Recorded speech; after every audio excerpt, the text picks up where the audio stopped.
It's been a very long time since my last Paper Mario challenge. I'm rusty, out of shape, and I desperately need to practice. So what better way to do that than play through a challenge run where I cannot use action commands at all? For context, you know that little trinket that Twink gives you after you finish Shooting Star Summit?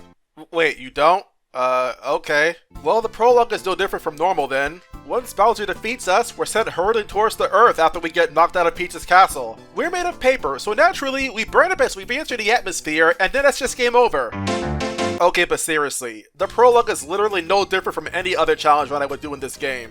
So instead, we're gonna skip straight ahead to the fight with the Magic Koopa. 2 power jumps and 2 head bonks do the trick. Honestly, this guy has so little HP, you really can't lose to him.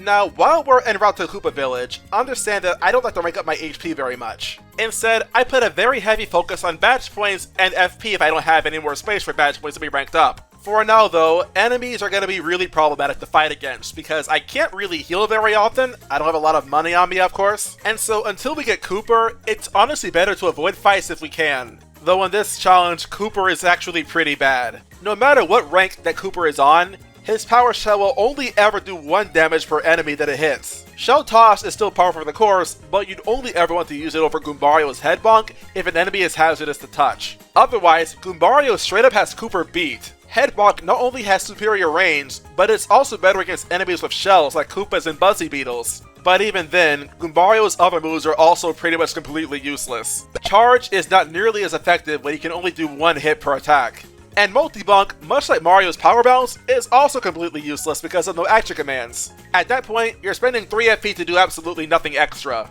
At least when we recruit Bombette, her bomb can be a good first striking tool. It's just a shame that her body slam takes a very long time to actually fail the action command because of how she likes to run to the enemy, pause, and then just dash forward. Otherwise, Bombette is strictly outclassed by Parakarry and Cooper when it comes to her super and ultra rank moves. Because remember, without mashing, she only does a max of 1 damage. Not a good outlook when you're already the worst partner in the game. On the way to the first boss, I pick up a Fire Flower as well as Smash Charge. Since the Trojan Bowser has 1 point of defense and our hammer has only 1 attack power, we have only 2 options. Option 1 is to simply use a bunch of items to do damage to the Trojan Bowser before it goes down. Instead, however, I went with option 2. Use Smash Charge enough times where your hammer can actually do damage, all the while making sure you have the HP to survive the attack from the Koopa Bros, and then go to work. From here, a Thunderbolt will topple the tower down immediately. And good thing too, because Bombette's bomb won't work if it only does 1 damage. 2 power shells from Cooper as well as a Fire Flower, and the first boss is defeated. A pleasant walk down Pleasant Path later, we fight Junior Troopa, which is not a very pleasant fight. Junior Troopa does 2 damage every time he attacks Mario. Meanwhile, Power Jump only does 2 damage out of his 15 HP. Even with my 1 refresh, I need Close Call to activate at least 1 time to survive this fight. Kind of a shame. Without action commands, my partners are completely useless. I guess though if it's any consolation, Bombette's bomb isn't pretty useful for striking Mount Rugged. However, when Parakarry joins us, things do pick up quite a bit.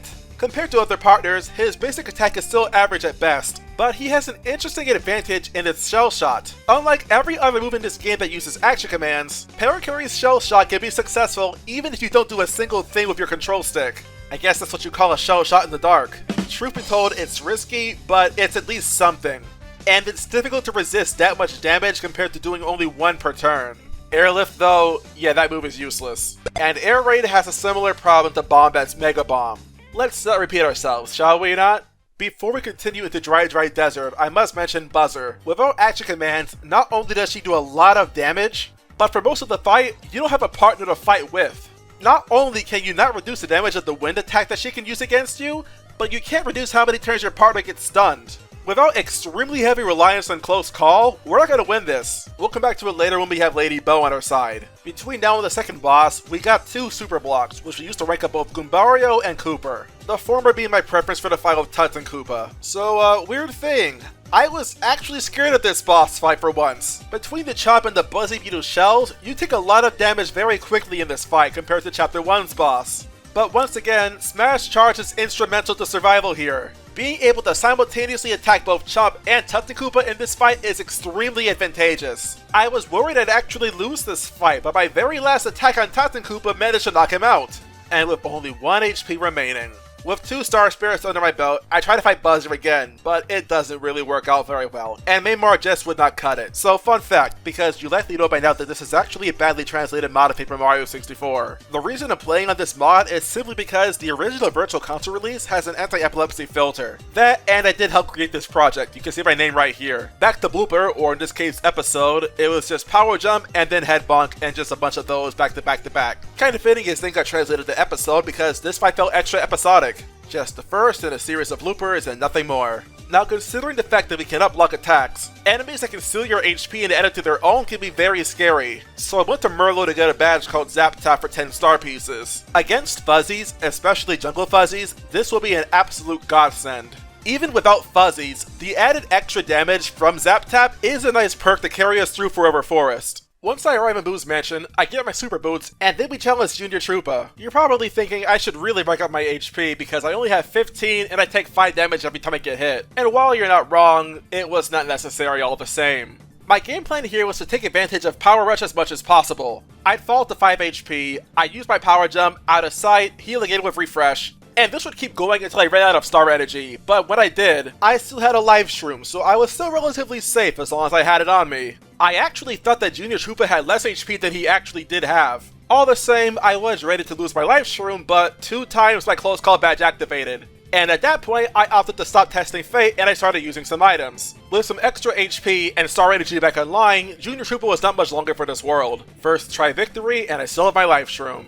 Yes, I could buy more, but what's the fun in that? I've used enough life shoots in my last Paper Mario 64 challenge. With that fight done and dealt with, we fight the heart of Tuba Blubba afterwards. It is unfortunate that we cannot guard because of how much damage the heart can do with its charge attack, but just like with Junior Troopa, out of sight does not need action commands. Actually, yeah, I forgot to mention that. Bo has this move called Out of Sight, and it doesn't require action commands to use to its fullest potential. And good thing too, because Out of Sight is literally the only move that Bo has that's worth considering. Smack is permanently stuck at only doing 1 damage every time it hits. A fact that remains true from base rank all the way up to Ultra. Spook, much like Airlift and Dizzy Shell, is completely useless, and Fan Smack costs 5 FP to do 2 damage in 1 hit. If you're using Bo for anything, it's only for Out of Sight. Now this fight in particular, so as long as I have FP, I have the option to either take the full 12 damage to drop into Peril or Danger, and there go activate my Mega Rush or Power Rush badges, or just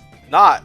It helps a little also that the Heart of Tuba Blubba has very predictable AI. The first attack he uses will always be the charge attack, and then he'll do the charge attack after that too. From there he tackles, he charges, he tackles, he charges, it's all in that order. So it's actually very easy to keep my HP at a value where I want it to be at. All the same, my life stream is still safe, and then we're fighting Tuba Blubba himself. My HP is higher but still low, but all the same, we're guaranteed to win this fight. He has only 10 HP, so we power jump to do 6, Out of Sight, and then the standard jump to do 4 more damage, and that's it. Chapter 3 is complete. But this then brings us to Buzzer. Now that we have Lady Bo, we can actually avoid her wind attack, and that means we can actually use her partner for this fight. Thank you, Out of Sight.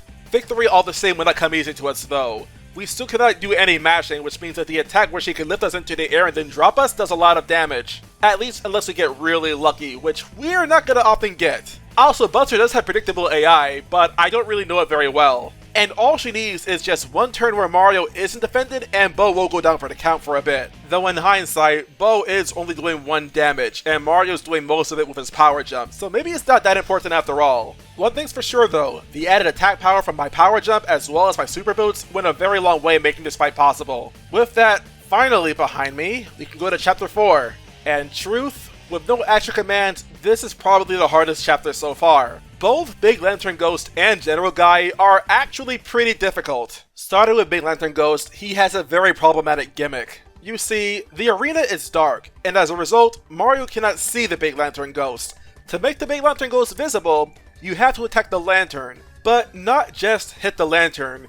You have to hit the lantern at least twice. And every now and then, the Big Lantern Ghost will blow the lantern out so that you can't see him anymore. And as if that was not bad enough, he can hit both Mario and his partner in 1 shot. The way this fight works, what you optimally want to see happen is that you have Bo put Mario out of sight so that both of them don't get hit. That way, she can keep attacking the lantern and Mario can focus on doing damage. Unfortunately, survivability is still an issue, and Mario keeps getting hit a lot. I also think it's just a given that taking 5 damage per hit is not something that we want to see. If I was smart, I'd probably equip Zap Tap because the gradual damage will go a very long way making this fight not take us long. Instead though, we were in this for the long haul. It was lots of focusing, refreshing, maybe using items for immediate healing, but after almost 15 minutes we do end up winning this fight. And then I proceed to fill up platforming, I accidentally jump on a pyro guy to first strike it, I die on turn 0, and it's a game over. And I had to fight Big Lantern Ghost a second time.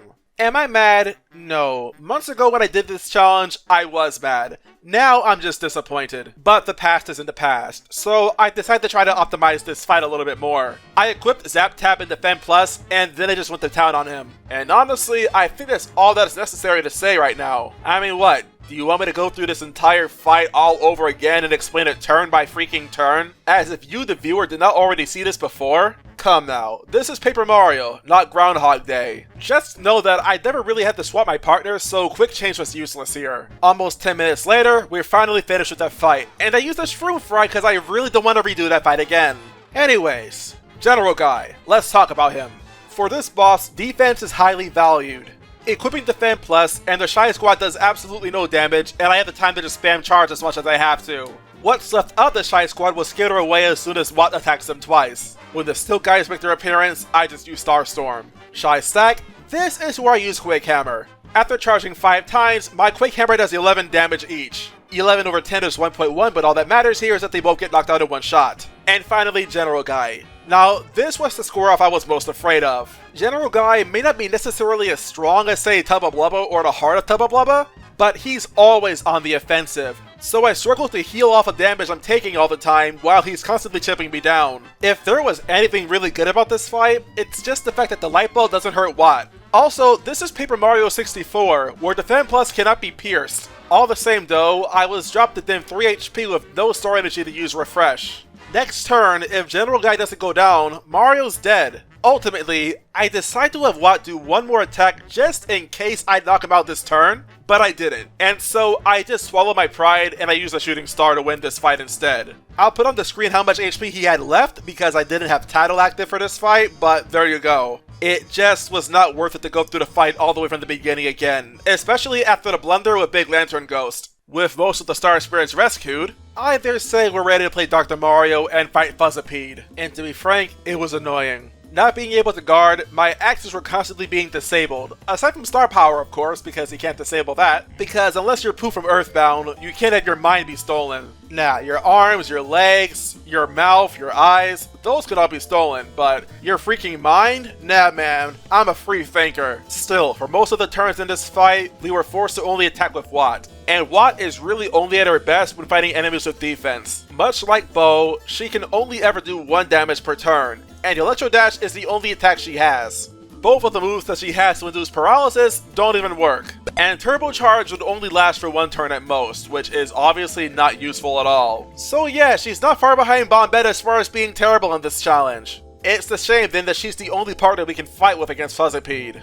At least after enough turns had passed, my hammer did not get knocked out again, so I was able to Quake Hammer and finish Fuzzipede off. Moving on, I wanted to try the Dojo after that. Lee and Chen or whatever, so let's talk about the Master. At first, the 5 damage she would constantly do to me was just way too much power, and so I was constantly feeling overwhelmed in this fight. However, now we have Last Stand, and 5 damage is no longer overwhelming to us. Thanks to how this badge calculates damage in this game, Master's 5 damage attack does only 2 now. And thanks to HP drain and bows out of sight, we're able to constantly stay in peril.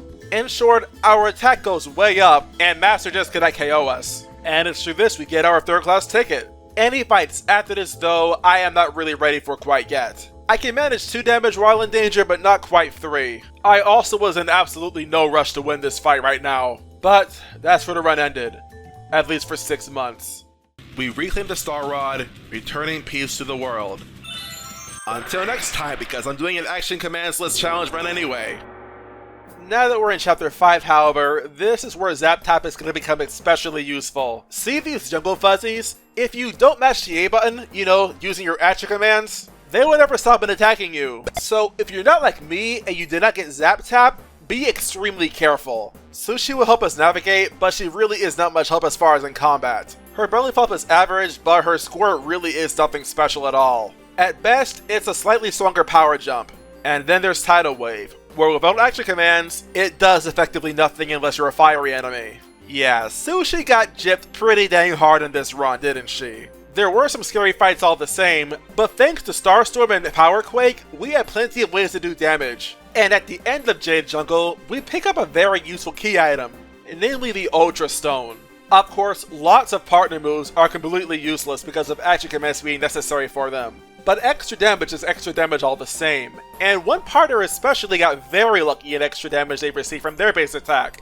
But we'll talk about them later. What I will say now though is that at the time, I did not know it. I was under the impression that failing the action command for each and every partner would only do a max of 3 damage. But there's one partner whose failed action command for their basic attack does 4. Try to guess in the comments down below. After all, comments are good for the YouTube algorithm. Just, spoiler alert, it's not Lady Bo. Now for Lava Piranha, and this was a fight I was dreading, though in reality, is not difficult. For phase 1, having enough defense and using Last Stand actually doesn't allow Lava Piranha to do more than 1 damage when you're in danger. And thanks to Quake Hammer, you can very easily match the damage that he's doing to you and heal it off. The way HP Drain works, each target you hit restores 1 HP to Mario after the attack connects. Yes, it does mean you have to be in danger to do any damage, but if you never get KO'd, does it even really matter? Not if you ask me, no, so let's ignore phase 1 for now. Let's talk about phase 2. When Lava Piranha's ablaze, you can't attack him directly or you'll get hurt. I made this out to be a much bigger problem than it actually was. The first thing I tried was to use an Ice Power boosted Quake Hammer to do damage to all Lava Piranha and the Lava Buds. But to my fear, it didn't knock out the fire and it did not stun Lava Piranha either. The next turn, I'm being faced down with 2 Petite Piranhas, 2 Lava Buds, and then Lava Piranha himself. And for some reason, I decided to use Starstorm, which ends up getting me knocked out. Despite the fact that I have 3 freaking Snowman dolls in my bag. So I had a death to Lava Piranha and it was entirely preventable. I just hate to think, I guess. On my second attempt though, I actually used my Snowman doll, right? Well, no, I just jumped on the freaking plant. And for most of the fight, Lava Piranha was basically incapacitated. That was embarrassing. But at the very least, the fight with Junior Troopa afterwards went perfectly. After a Daisy Stomp, Junior Troopa was basically helpless, and at a perfect 5 HP, we were doing plenty of damage while in danger. Honestly, that could not have went any better. Though after a good encounter with Junior Troopa, we had a pretty bad encounter with Kenshi Koopa. Without action commands, we can't flip him over. And with his honestly titanic defense stat, most of our attacks just would not work here. However, there is a silver lining. And that's that Kenshi Koopa is extremely weak to being put to sleep. Like, guaranteed to be afflicted by sleep, weak to sleep. So after Mario fell into danger, I would just have him spam using Maymar's Lullaby attack, and then I just spam using my Quake Hammer against Kenshi Koopa. Since my partners in general can't really do much damage, I would instead just have them use Focus instead. And this cycle would just continue until after Kenshi Koopa eventually went down. After a while I got impatient, so I had to get Kenshi Koopa to drop me to 1 HP instead to activate Mega Rush. Nothing else to say really, this fight was just really tedious. And the same can be said for Electro Blooper too. Thanks to Zap Tap, whenever Electro Blooper electrifies himself, I can attack him and the electric charge disappears immediately afterwards. So it feels like this boss only attacks every other turn. Couple that with Last Stand reducing my damage being taken from 3 to 1, and this is a very easy boss fight to do. Onwards to Chapter 6 and the boss Huff and Puff. But before we can fight him, there is a certain Lakitu that wants to make a fight with me. And just throwing this out there, something about Michael Lester? No, that's not it. Michael! Yeah, Michael. Something about Michael bantering with his girlfriend about his name just sounds so funny to me for some reason. But also strangely familiar. I wonder where I got that from. Jenny! Call me Jenny! I changed my name to Jenny, remember? Anyway, Michael here cannot aim worth crap. Meanwhile, Mario in danger does 6 damage per power jump, and Parakarry does 4 damage with his failed skydive. Yes, I said 4, not 3. So if you guess Parakarry, I don't know, become a channel member, give me your money. Though I'd be perfectly content if you just watch my videos. Anyway, Michael here is the worst partner in the game! With previous partners, you need action commands to increase their damage output.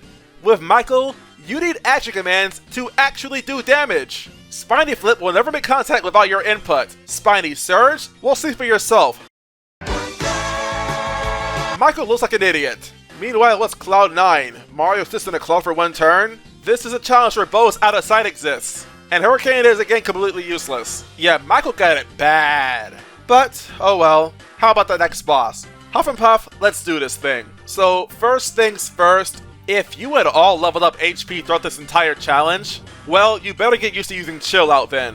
Because the tough puffs that spawn from hitting Huff and Puff will drop you down to 5 HP, or even worse, 0, if you don't have Last Stand equipped. Well, Last Stand and Defend Plus, but you get the idea. Yeah, for whatever reason, Huff and Puff wants to fight me while I'm in danger the entire fight. Alright, Cloudy K9, you're on! Now, because Huff and Puff is such a massive target, Parakarry's Shell Shot is actually fairly reliable in this fight, which is honestly low-key amazing. What's also amazing, however, is just how lackluster is. Because after I spawned all these tough puffs, I tried to have them all get wiped out right away, but Michael's like, nope, I'm loyal to Huff and Puff. I never betrayed you, boss. Whose side are you on? At least I can trust Parakarry. Huff and Puff is just such a massive target that he can barely miss. Yeah, where Bo is at her best defensively, Parakarry is fantastic offensively depending on the target. Was still scared all the same, but first attempt victory. Oh yeah, I married a penguin. So anyway, Junior Troopa. I had a death originally to him because I didn't quite know how to handle his massive attack power. Though as it turns out, spamming Bo's out of sight and having Mario keep using Power Jump while he's in danger does pretty dang well. And if ever my health gets too low, I can use Mistar to heal me up to max. It's funny, because before this, I can't remember the last time I used Mistar's help. Then again, when was the last time I used either Kalimor or Cleavar's help either? I guess that's not important right now. So Crystal Palace. This area is pretty dang long, at least for me, because I get lost in here a lot. Once again, Zap Tap is highly advised, because Hoopula is otherwise a real problem. Though I'd also advise just being careful around Clubbas. They cost me more than my fair share of resets, as well as pressure me into using a lot of star energy, much more than I'd have liked. When I got to the Crystal King, I had almost none left. Which isn't good because the Crystal King and his Crucifix do a lot of damage, and you can't really afford to stall. Well, I want to say that, but I'd be lying to you. No, here's the thing. The Crystal King can only attack every other turn at the beginning of the fight. So having Bo use out of sight every other turn while Mario's using focus to get his star energy back is actually perfectly viable. And barring the process of grinding your star energy back up to max, it's also just super effective in dodging all the crystal bits thrown at you. Barring that though, the Feeling Fine badge. Equip it. If you don't, you can't guard. And as a result, if you get frozen, you are utterly screwed. Star Energy, though specifically Star Storm, was also just very effective against the Paraillusions the Crystal King would summon sometimes. I say Paraillusions because these illusions were actually airborne like a Paratroopa. The illusions on the ground though, I actually prefer using Cooper instead because of his fire shell. It's definitely more effective than say, a Snowman Doll, which doesn't do damage at all to the Crystal King. Yeah, I tried to explain my thought process here and using a Snowman Doll against the Crystal King, but let's be real here. No matter what I say, I'll look stupid. I have to give credit where it's due to Bo though. As far as doing damage, she was pretty much useless, though defensively and exposing the real Crystal King, she did a pretty good job. Spook may not be good for much, but if it's at least good for anything, it's showing me who I can really make fear me. And that is Star Spirit number 7. The only question now is when will we challenge Bowser in Chapter 8? Personally, I think we should challenge some more bosses first, like Big Mama Superman. You know something? Since my last challenge run, I did learn that there are more species of animals that do give birth that are male, like seahorses or clownfish. So okay, I'll use he and him pronouns instead here. Anyway, Tuba Blubba hits really freaking hard, but it's a massive target, so once again, Parakarry is fantastic here. Moreover, his babies cannot do any damage to me thanks to Zap Tap. A good thing too, because guess what? Yeah, they steal your HP too. I ended up using Chill Out here too because taking 9 damage from a single attack is very scary, even if you do have to charge up to use it first. With Mario now being able to say he's beaten Superman, let's try our hand against the Lord again. This time, I'm relying solely on Chill Out. With that, Parakarry, and of course, well, HP Drain, I feel we have a very real chance of winning this. I had a hard time retaining though that Chill Out lasts for a whole 4 turns. That's a very long time for Paper Mario. But with Chill Out active and we're in danger, at least at 3 HP or more, we're honestly sitting pretty. A few more power jumps and using Skydive from Parakarry, and we're able to eventually win. I wanted to finish them off with Shell Shot, but unfortunately it missed. What a pity. I live for the disrespect. And then there's the curious case of Master 3. To be frank, I don't know if we can even beat this boss. When it comes to the dojo, I try to do these fights itemless, but I wonder if this fight is actually possible itemless without relying on extremely good luck. It took roughly an hour or so of attempts, but after that hour passed, I realized that the way I normally play this game would not work here. The Lord hits like a freight train. Even with chill out active, I take way too much damage, and even with danger being active, I simply cannot heal fast enough. What really hurts our odds here is just how often we fall to an HP range where we cannot recover from. Even after a chill out, the basic attack from the Lord does 3 damage when we're in danger thanks to Last Stand. That's ridiculous. Even if we use Smooch to get up to max HP, we'll be dragged down to very low HP very quickly, except now we can't heal anymore, and death typically follows shortly afterwards. The lowest I got the Lord down to was around 19 HP left. Impressive, but all the same we still lost. It's simply not realistic to be on the offensive fighting the Lord and expecting to survive. No, instead, I had to focus entirely on defense, meaning investing more in HP, actually equipping P down the up, and collecting as many defocus badges as possible. This is necessary simply because I need to be able to keep using Smooch as often as possible. Normally my HP hovers around 10, 15 at most, but this far in the game and we can't guard, later fights will have extra HP be extremely important for us. And this strategy of pure defense while having Parakarry do all the damage worked perfectly for us. Just like that, we get our voucher. For what? I don't know, but it ain't a bike. I figured that out the hard way my last challenge run. Anywho, let's get into Chapter 8. A lot of really powerful enemies, though fortunately for us, we have access to Quake Hammer. Not very strong, but the Koopa Trolls are basically helpless against it. Everything else is a little trickier to take down, but all the same they have their weaknesses. And Starstorm all the same is fantastic here. Things were pretty smooth sailing, until we reached the anti-guy unit. Picture these. You're being faced on by basically mini-boss level enemies that have a whopping 50 HP max, and have 2 different attacks with 2 different attack powers. One doing 10 damage, the other doing 12. Even with my above average HP stat, I was really hurting from this fight. My means for healing myself were pretty limited, and not constantly being able to restore star energy, it turned out to be a massive setback. My 2 live streams were gone before I even managed to know it. And with both no good ways to deal damage outside of Starstorm, and no way to guard myself, well, while progressing the fight, I doubt you can find the real use for using bows out of sight here. It forced me to be experimental, and what I ended up finding out about this fight was that Cleavar actually would be useful. As it turns out, stop status works pretty well here, and even if it's only for 3 turns, 1 anti-guy is significantly more manageable than 3. Parakarry all the same was our best attacker here. On my successful attempt, this fight was still really freaking long, and it came rather down to the wire, even to the point where one of my viewers was telling me to use save states, but we're not about that life. Seriously, this is the challenge run. Y'all deserve some tension. I felt like I was genuinely done for though, but fighting to my last breath, we managed to barely survive the anti-guy unit. So awesome. It's a shame though that now I have no more live shrooms. But the next fight is just Junior Troopa, right? Yeah, let's talk about this bastard. His fight at first is just what you'd expect. He does a lot of damage, has a lot of HP, and has pretty decent defense. Though all the same, we had decent answers to everything he could throw at us. In his base form, we just used Chill Out and had kept using attacks with Parakarry. Maybe smooshing if necessary, but that was really all it boiled down to. After about 20 HP, he would start flying, and here, the fight actually got easier. Despite the spike on his head, I prepared already for this. Not mentally, but I was prepared all the same. Mario has both Spike Shield and Dizzy Stomp equipped. The reason for this is because of that spike. Spike Shield is a badge that allows Mario to jump on spiky enemies without getting hurt. And Dizzy Stomp has the chance of inflicting dizzy status on enemies that are hit by this move. Junior Troopa in this phase, since he's flying, is actually weaker to dizziness. Not only is it more likely to actually work, but it also lasts for 2 turns, not just 1. So for most of this phase, he's pretty harmless. Now, I planned on just rinsing and repeating this process until he went down, but unfortunately the game had different plans. Around the 20 HP remaining mark, I failed to inflict dizzy status, and then he went to phase 3, where he has his staff. In phase 3, Zap Tap is useless. He's no longer attacking us directly, but his damage output is as strong as ever.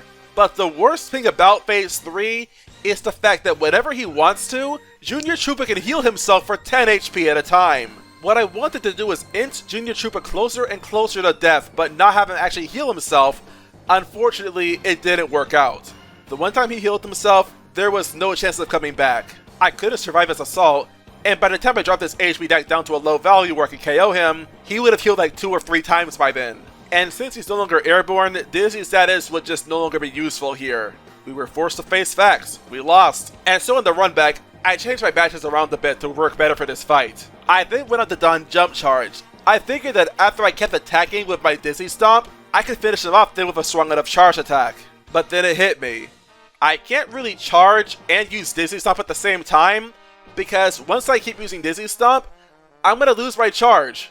But by now, my brain was on the right track, so I decided to bring out Goombario. Yes, Goombario. Instead of having Watt only do 1 damage per turn with her measly 1 attack stat, I brought Goombario out and had him keep using charge. That way, once Junior Troopa falls below the HP threshold to get his staff out, it wouldn't matter what he did. Goombario only needs 1 more hit out on Junior Troopa, and that's a knockout. This strategy was actually not too dissimilar to what I did in my last Paper Mario 64 challenge run, and it's really cool to see Goombario get a chance to shine at the end of the game. You're better than Michael in any case. But enough throwing shade, it's time to take the fight to Bowser. Let's see if we can't teach this guy a lesson. So fun fact, you know how the 6th battle of Junior Troopa has him with 60 HP, 8 attack, and 2 defense? Bowser has just 50 HP, 6 attack, and only 1 defense unboosted. So canonically speaking, the Demon King of the Koopas is weaker than a freaking toddler. Well, anyway, I figured that Bowser would be such a big target that Parakarry would not be able to miss with his Shell Shot. But wow, did this game prove me wrong. I missed every single time with Shell Shot in this fight. And that's a crying shame because I tried using Shell Shot a lot. So instead of doing 6 damage every time I attacked, I'm only doing 3. Oh well, I guess. I can't say anything else, but I'm just really disappointed in him. For the most part though, we were pretty much fine. Despite being unable to guard, we still had defensive actions available to us. Belle was still pretty much useless as an attacker, but her out of sight can come in clutch when we need it to. Moreover, unlike my partner's only challenge, Mario can actually heal himself now. On top of restoring 1 HP every time he attacks through HP drain, we're also able to use moves like Smoosh and Refresh to our advantage. I only used the latter though because healing too much would have Bowser heal himself sometimes too. You see, if you took Mario's HP and put it into a percentage rounded down, Bowser only has a chance to heal if his HP is more than 25 points lower than that. So for example, Final Bowser. If Mario had, say, 50 out of 50 HP left, Bowser only would have a chance to heal himself if he had 74 or less remaining left on his side. Staying at an HP value that's not too low where he'd be able to knock you out, but not too high where he'd be able to heal himself, is the key to KOing Bowser quickly. It's worth mentioning also we used a livestream in this fight, but so be it. Parakarry just sucks here, I guess. At the very least, being able to routinely disable the Star Shield that Bowser summons can make this fight much easier than our last challenge run. With Bowser defeated, we've opened the way for the final boss. So I went back, withdrew my live streams, came back over here, and we challenged Bowser for one final battle. Let's make turtle soup out of this punk. First things first, we may not have action commits available to us, but we still have Starstorm and we have Shell Shot online once again. So just like how Michael betrayed us, it seems like Kammy Koopa betrayed Bowser here, because making him bigger actually makes him a bigger target, and as a result, Shell Shot won't be missing anytime soon. And once the true battle begins and we have access to Peach Beam, well, there's not much to really talk about here. Bowser hits a lot harder, and the Star Rod is capable of producing lightning. Plus, now he can heal himself for 30 HP, not just 20, but this fight otherwise just is not very different from the last one. It's still important to learn how to avoid the Star Wave with those out of sight, otherwise our partners become out of commission for 3 whole turns. But in general, we do just fine. We're able to survive for a very long time in this battle, thanks to our defenses and close call. And with one final Starstorm, we defeat Bowser, wrestle the Star Rod from his grip, and the Star Child is now coming on to me. Yeah, time has not been kind to Twink's name. Also, I'm 25 and you're like 9 years old, so I'd rather not go to jail, thank you. You understand. And there you have it. Can you beat Paper Mario 64 without action commands? Yes, you can. I'm not sure if I'm going to play Paper Mario 64 again in the future, but I do at least hope you enjoyed watching this video. If you like, consider being a channel member today and supporting the channel. Until next time, thank you for watching the video.